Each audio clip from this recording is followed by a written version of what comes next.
Презентация кинокартин фестиваля «Кино без барьеров» собрала полный зал. За жизнью людей с ограниченными физическими возможностями студенты наблюдали с большим интересом. Такие люди, они показывают всем остальным пример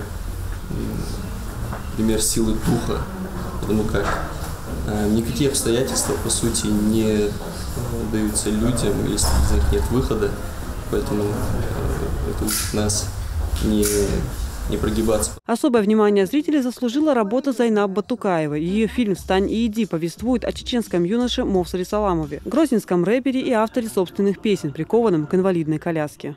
По жизни то, чем я занимаюсь, это рэп. Я как бы поэт уличный, сам пишу текстайл, записываюсь на студии довольно часто. С Мовсаром Саламовым Зайнаб Батукаева познакомилась почти 10 лет назад. По словам автора фильма, желание экранизировать историю о чеченском рэпере появилось с первых дней общения.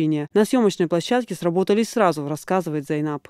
Есть такой очень живучий миф о том, что люди с инвалидностью, они беспомощны, они ни на что не способны, они унывают и так далее. А вот такие фильмы – это образцы такой жизненной стойкости этих людей.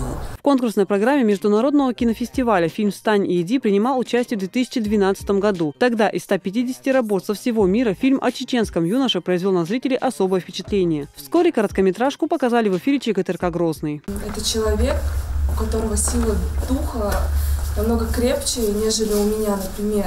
Это человек, который идет к своей мечте, несмотря ни на какие проблемы, несмотря ни на финансовую какую-то неустойчивость, или несмотря на то, что он не может куда-то выехать или не может у кого-то попросить.